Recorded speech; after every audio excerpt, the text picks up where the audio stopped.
আঙ্গবাড়ি নোয়াখালী স্লোগানে যুক্তরাষ্ট্রের California greater Noakhali society কর্তৃক আয়োজিত পিকনিকটি প্রবাসী বাংলাদেশিদের এক পারিবারিক মিলন মেলায় পরিণত হয়েছিল। বিশেষ করে আমাদের পরবর্তী প্রজন্মের মাঝে নিজেদের আপন সংস্কৃতি তুলে ধরার চেষ্টা। হালাল কাকর, হট ডগ এবং 3টি জবাইকৃত গরু, দেশীয় খাবারের সুব্যবস্থাপনা সবকিছু মিলিয়ে অসাধারণ ছিল। বিশেষ করে আয়োজকদের সবকিছু শুরু থেকে শেষ পর্যন্ত এতটাই সাজানো এবং গোছানো ছিল যে প্রবাসের বুকে বাংলাদেশিদের এই আয়োজন আমন্ত্রিত অতিথিরা অনেকটাই মুগ্ধ হয়ে পড়েছে।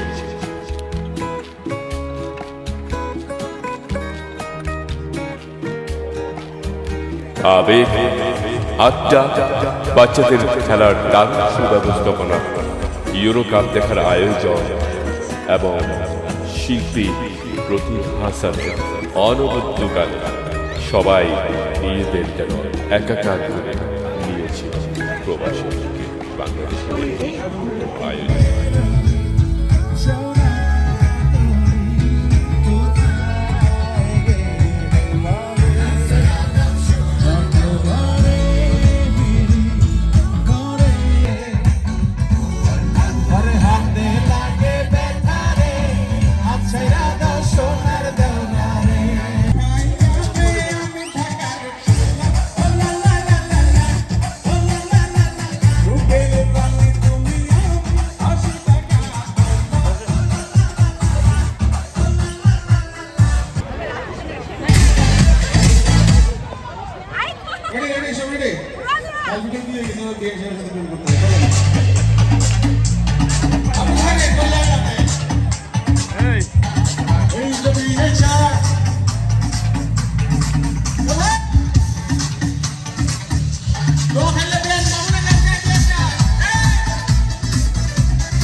বিশেষ করে নামাজের ব্যবস্থাটা সত্যি অসাধারণ ছিল। ধন্যবাদ সবাই।